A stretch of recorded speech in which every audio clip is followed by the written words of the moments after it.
कितने पैसे चाहिए? पैसा नहीं, इज्जत। मोहल्ले के चिरकुट लौंडे हरा रहे हैं फैंटेसी स्पोर्ट्स में। आप एक्सपर्ट हो, सिखाओ। सिखाऊंगा तो जाने दोगे? फैंटेसी स्पोर्ट्स का असली अखाड़ा। इस गेम में वित्तीय जोखिम के तत्व हैं और इसकी लत लग सकती है। कृपया जिम्मेदारी से और अपने जोखिम पर खेलें। Hello and welcome to the Outside View. We are joining for the post-match show of the second ODI between Sri Lanka and India. So, of course, India has now won the match by 10 wickets and they've won the series as well. It would be a happy dressing room, happy captain there, and I'm sure our panelists and our experts are happy because their predictions were spot on. So, joining me in the match show are Thirushkamini and Annesha Ghosh. So, of course, India has won the match. They also win the series. Coming to you, Thirush, first. Smriti Mandhana's innings today, it was a special one. We were waiting for it. Both of you predicted it that she would probably be the one batter who would be one to watch out for and would shine in this contest. And that's what happened. It probably tells us that when it comes to a player like Smriti Mandhana, the form is temporary, the class is permanent. Oh, well said, because there's not much to talk about her innings. She has been exceptional, and the player of her class, like I mentioned earlier, it is just a matter of an innings where she'll be able to turn things for table so quickly. And we saw the right kind of support given by Shafali, and the duo when they're going, they are unstoppable. And we saw them, in the last innings when they were able to the same score, pretty much 171, where Indian batters were struggling. But today, when your two top batters are right in the form and in their right the gear, and it feels really good. And I feel extremely happy that my predictions went right. And happy to see Smriti back in form. And I think year after, it'll just going to be a lot of runs from her. Of course, there's to be happy, but let's have a batting scorecard first. Just see both names: Shafali Verma, Smriti Mandhana, 71 of 71 and 4 of 83. Special innings from both of them. There was no need of batters to come in and the job for India. Both of them were on the field and made sure they came to the finish line, and that's what we were talking about. So Verma did get the starts, but it was all about her getting innings. First, complete talking about Smriti Mandhana. I'll come to you, Annesha. Was it just about getting the basics right for Smriti Mandhana? It is her 12th century, her third against Sri Lanka, and today, like the vibe, entire vibe today when Smriti was batting was a confident one. We saw her taking those risks with big shots, but finding gap needed, rotating the strike, just perfect combination of shots that she brought to the table. You know what, Ashwini, what the dearth of runs on a tour does to a batter is plant a lot of doubts in their head. And you would have expected for a batter like Smriti Mandhana, the way she was performing, she looked clueless. Now, you look clueless only when you know you are timing the ball well, but something is not going your way. That's something I think probably was what Smriti Mandhana answered with the bat today, which was circumspection. I personally felt the way she started out her innings, there was barely any risk taking, barely that temptation to play her trademark lofted shots. Instead, she went for the along the carpet shots, singles and doubles, started milking the singles with ease and was able to find her groove early on, find her tempo, that feeling you get. I'm sure Tirosh would be able to say better, for batters to be able to middle more balls than miss them, that injects a new kind of confidence, a different kind of confidence. And that's exactly what Smriti Mandhana did. She did not take any silly, she did not adopt any silly means or go for risky, flamboyant stroke. She wanted to lay a solid foundation, not just for herself, but as is the case with Smriti Mandhana innings, if she lays a good foundation for herself, it by default lays a good foundation for the innings as well for the Indian team. And that's what exactly happened today in this chase. And Smriti's the way she accelerated was amazing to see. In the first 20 odd runs, there were those two boundaries, two fours, which again weren't quite as trademark Smriti Mandhana strokes as you would expect. And then she stepped on the pedal, started getting the boundaries at a higher frequency than in the earlier part of her innings. So the construction of her innings was spectacular today, and this is easily one of the best Smriti Mandhana's strokes innings I've seen, despite her not being able to get to that three-digit score. Because Smriti Mandhana, when she's on song, it's great to see. We always know that, but this was a bit out of her skin, a bit off character, because this is not a trademark quintessential Smriti Mandhana inning. She had to really back herself in to be able to get that big score that she eventually ended on. So though the pitch was a bit in the batter's favor than it had been in the previous games, you have got to credit Smriti Mandhana for her approach and the sheer circumspection she brought into her game, which was a bit missing in her previous innings. And finally, to see her take the onus on herself to bat out the entire innings. Another facet to her game, she often has this propensity of throwing her wicket away once she gets into that 70 or 80 mark, 80 run region. But today she made sure that she was there to see the game to its end and was able to get good support from her batting partner, Shafali Verma. Yes, and part is what we were also talking about mid show, how important it becomes partnerships. And today it was 100-run partnership between Smriti Mandhana and Shafali Verma, the first 100-run partnership for in Team India in Sri Lanka. The previous one was 96 runs partnership that was between Poonam Raut and Smriti Mandhana. There, even then, it happened in 2018, if I'm not wrong. But as impressive as Smriti Mandhana was, we will also have to talk about the special knock that came in from Shafali Verma. Shafali Verma, of course, registered her highest score in ODIs today. And in an interview during the first ODI, Shafali Verma had said that she's playing under pressure. Probably there was no pressure in today's match because it was pretty much in India's favor. We saw that in the ODI, Shafali Verma took that responsibility to play that patient knock. She said in the interview that she feels good to perform under pressure situations. That is what brings the best out of her. I'll come to you, Thirush. How has Shafali Verma's evolution, her improvements on her game been since she's made her debut? Because now we see that she's been molding herself as per the asks of the situations and the formats. Well, certainly, Shafali has been a very, I mean, we've seen the kind of dominance that she's been able to bring, but most certainly we see the kind of transformation, because in the very recently I was talking about her innings in the test match in England, how she was able to bring the kind of form that she was. She was certainly a very a player who can adapt to three formats, and that's exactly what we saw. And today I felt a very sensible batting from her, who was able to take the kind of pressures, because initially she was only making some 20s and 30s and nothing big scores. But today I was very happy to see the way that she's played.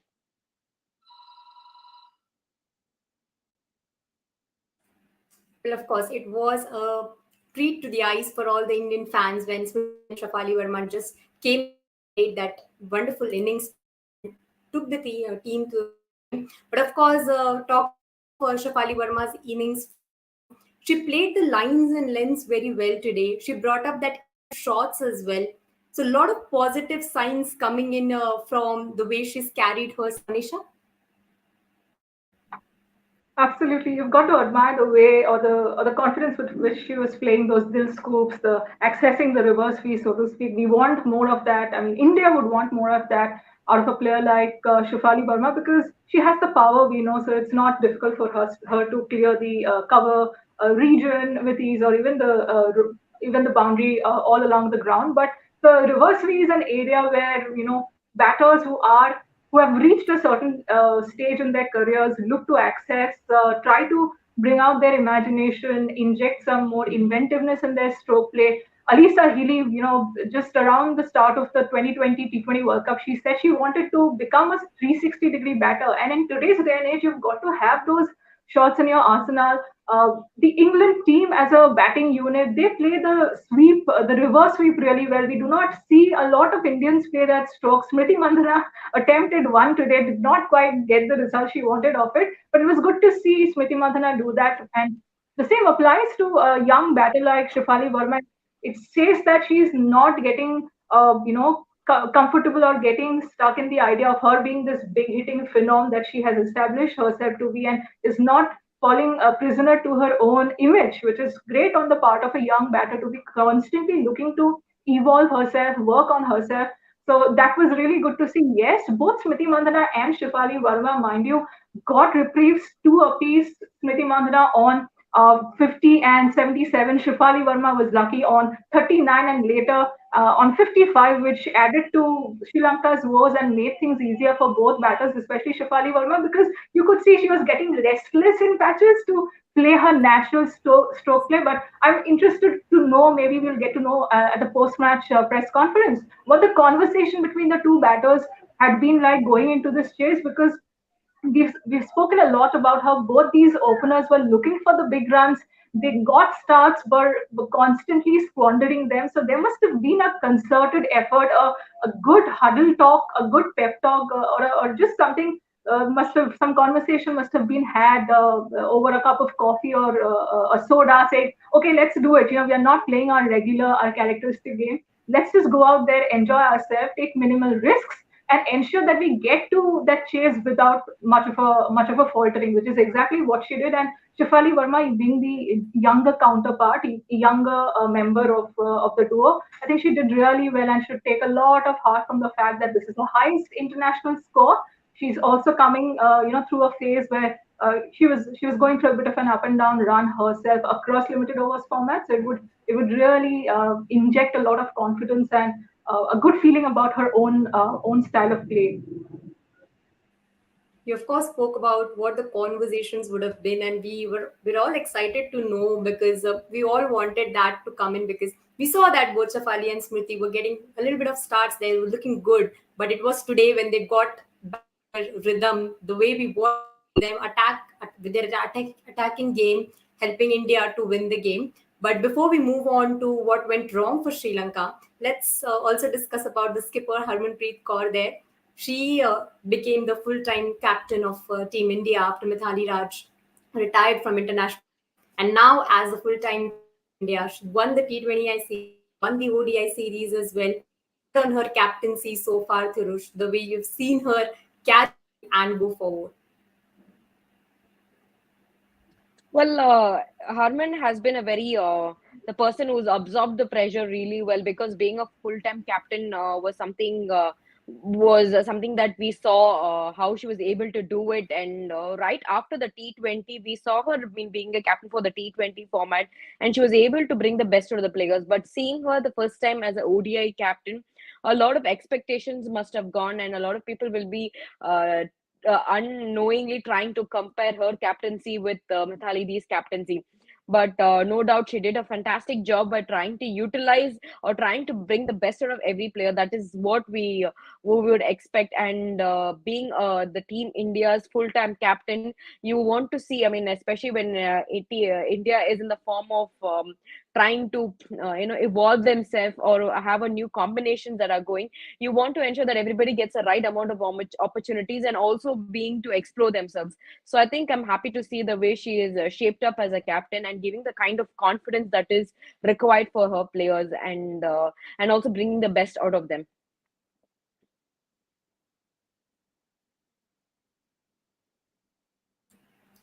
On Sri Lanka's bowling scorecard to see how things pan out. Not a very probably end for them. Wanted to get those early, but the Indian batters just didn't get any opportunity, no wickets. Of economy wise, of course, because Shafali Verma and Smriti Mandhana the proceedings, we couldn't see the bowlers had any more to do. But to you, Annesha, what thing that Sri Lanka could have done better to sort of probably get a comeback, because they already lost the T20 and the ODI is one, they wanted to win.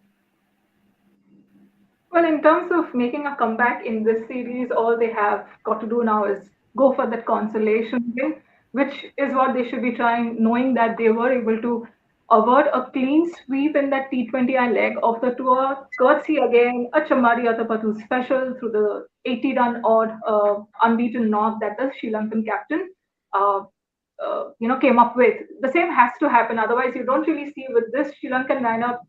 You sense a miracle on the horizon overnight. I don't really see that happening because they've lacked power hitters. They've lacked batters who could just play the long innings. We've seen the likes of Smriti Mandhana. What if you get your eye in, if you give yourself the room to be out there for a bit long, you can score the singles and doubles. It's okay if you do not even get the boundaries always, which is exactly what Amma Kanchana did. It's not as though she was playing flamboyant strokes all around the park and getting those big runs at a short span in a short span of time. She was milking the singles and doubles. So rotating strike should be one of the primary areas of focus for the Sri Lankan team. Otherwise, you cannot really look to fight having just posted 173 on the board, and you posted 174, 175 odd in your previous game. So these are not quite recipe for success. So you've got to do a reevaluation of where you stand as a batting unit. And right now they look really fragile. There is not one single element that tells you that this is a batting unit that is working in cohesion, or they have things going in their favor. Except Jamari Atapattu, you cannot really look forward to that one player who might put their hand up on any given day. So they've got to really introspect and look to, as I mentioned in one of the previous shows, look to do a bit of an overhaul to their domestic structure as well. Because unless you do something of that kind, you will not get long-term results. You might end up losing a series or two. That's okay, but for the longer-term success to come your way, you've got to make those important decisions, and that decisioning has to happen at the domestic structure, at the domestic level. Otherwise, you'll keep ending series like these, and worse, you will keep putting up batting performances like this, which can be really deflating for any team. That's probably something that the Sri Lankan team would want to put their thinking hats on for. But the fielding wasn't quite impressive today as well. A couple of drop chances there. And when you drop players like Shafali, Smriti, you know that probably you'll have to pay for it. So that wasn't the area where Sri Lanka did well today, Thirush, because when it comes to any format of the game, fielding has nowadays at least, as compared to the previous times, it has become so important for the players to save single runs because the competition has went way ahead. Well, most certainly, I think catching really fielding plays a very, very important role because even a good bowling or a bad bowling is dependent on how the fielding unit are doing. Because sometimes even a bad ball with some brilliant fielding can turn out extremely successful, or a good delivery with some bad fielding could look extremely lousy. So it all depends on the kind of fielding that is kind of determines the whole course of the game. And in modern day cricket, there's no excuses for missing out on catches, and especially when you're playing in an international circuit, you do not want to miss catches. And especially when you know the kind of class that Smriti and Shafali are bringing, chances like this, I really think there's no coming back from that. And also, most importantly, when you start dropping catches, it kind of brings down the momentum of the team and demotivates the bowler. Because when there's so many things that are going in their favor, when a bowler is trying their best to create a breakthrough, and when that effort doesn't turn out to be fruitful for them, it certainly will disappoint the bowler and bring down the whole morale of the team. I think most certainly that is what has happened today. And I think there will be a lot, because throughout the tournament, up until this point, we noticed Sri Lanka's have been extremely good with the bowling and fielding, but today the bowling looks extremely bad because of the fielding. It wasn't their day, but this was it from the second game. We saw India win the series because they have now taken the 2-1 lead and won the game, the second ODI, by 10 wickets. But if we have to talk about the third ODI now, Sri Lanka would want a consolation win there. There have been tough times because they lost the series against Pakistan. They've now lost the series against India as well. But do you think, Annesha, that they should take a leaf from India's book when it comes to batting? Because rotating strike is very important. That is something probably the Sri Lankan batters would want to keep in their mind, that finding gaps and rotating strike and giving the team the much needed stability is what important. Because once the early wickets fall, it becomes difficult to make a comeback in the game. Absolutely, Ashwini. So their first task on the to-do list for the final ODI and final match of this tour should be to, if they win the toss and decide to bat first or are sent into bat, they should look to play the full 50 overs and do so without getting bowled out, which is what happened today. So that should be the first item on their checklist. And once that is taken care of, once that you set out to be your primary goal in a team meeting, I'm pretty sure the team inherently would be geared to achieving that goal rather than trying to post 240 odd, as Chamari Athapattu said ahead of the start of today's match, that she was looking for Sri Lanka to post 240, and it sounded realistic. Simply knowing unless Chamari Athapattu is the one who takes the onus on herself and gets the big innings, gets a daddy 100 of sorts, that's not going to happen. And we saw that's what the narrative, that's how the narrative panned out. So they've got to look to build small partnerships in pockets across the innings, play out the full 50 overs without being bowled out.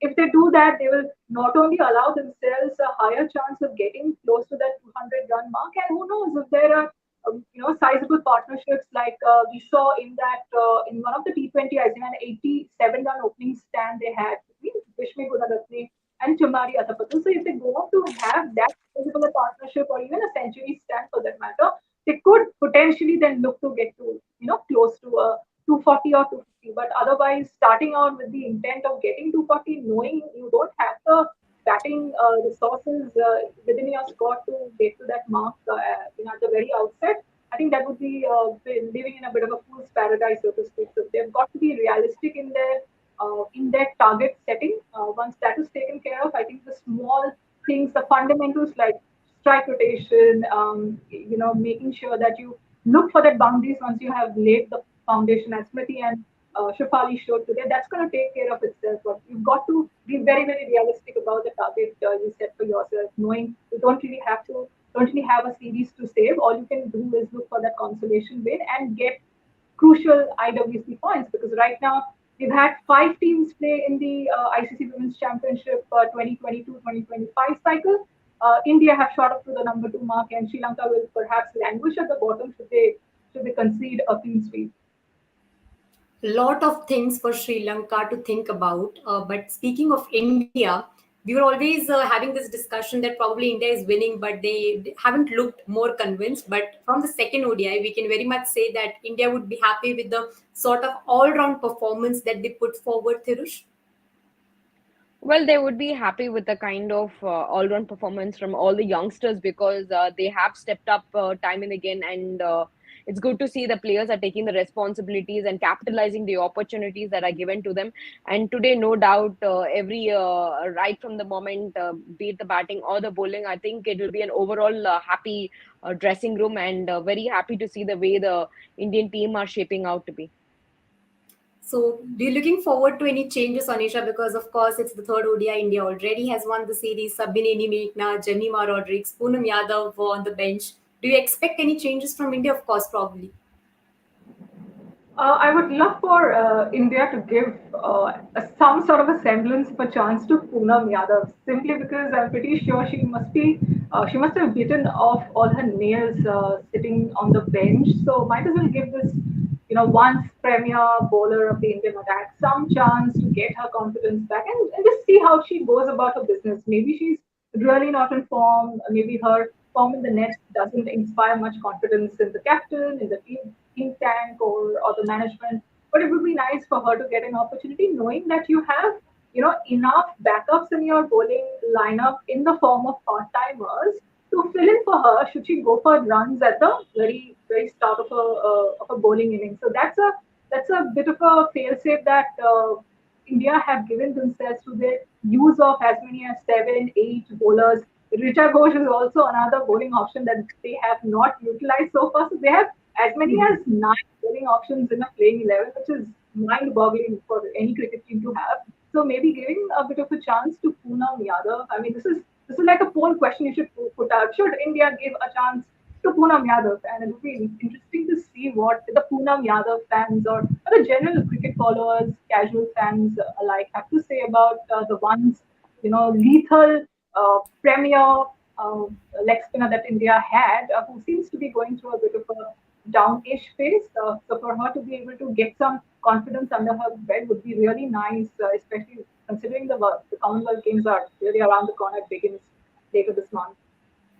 We'll definitely try to put that question out to see what the fans think about this. But quick predictions. Thirush, coming to you first. It's a clean sweep, or is Sri Lanka getting a consolation victory? No, most certainly, I think it would be a clean sweep simply because the kind of confidence that India are going to get out of this tournament, I mean, out of this match will be a lot.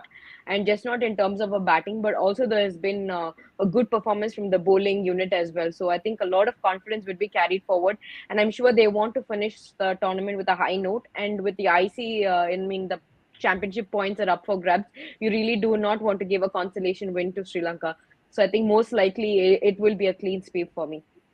So clean sweep is what Thirush is predicting. Your thoughts on that, Annesha? Yeah, I concur with Thirush 110% because the Sri Lankan batting lineup has really been disappointing, more disappointing than I think they even thought they would have been over the course of this tour. They really need to relook at the choice of playing personnel in a squad too. So I don't really think whether they bat for Sri Lanka or bowl, they will be able to defend or chase a target against this Indian lineup. And knowing the confidence now India carry into that final game of this tour, they will look to end it without much of an issue and would want to get those final points for the IWC table. And again, remembering that they've had to take the qualifiers route for the ODI World Cup over the past couple of editions. Yes, they did make the final edition, the last edition through direct qualification, but again, the point splitting scenario with Pakistan comes into play. So they wouldn't want to leave things last minute, and ideally they should look to be inspired from a team like Australia and bring in that kind of ruthlessness that we saw Smriti and Shafali inject into the chase, their approach to the chase today. They would want as a team to inject that kind of a ruthlessness in their performance in the final ODI as well and see it with a smile.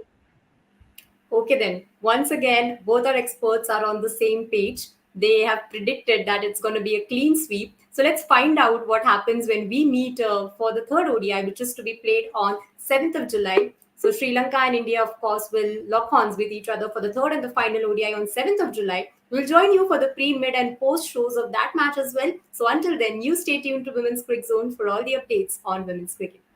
ये पक्का अब सीख तो गए, अब तो जाने दो मुझे। ठहर जाइए, कोई प्रॉब्लम वॉब्लम हो गई तो कहाँ ढूंढेंगे आपको? फैंटेसी अखाड़ा का 24/7 कस्टमर सर्विस है, आपकी प्रॉब्लम सॉल्व करवा देंगे। कल जाने देंगे। फैंटेसी स्पोर्ट्स का असली अखाड़ा। इस गेम में वित्तीय जोखिम के तत्व हैं और इसकी लत लग सकती है। कृपया जिम्मेदारी से और अपने जोखिम पर खेलें।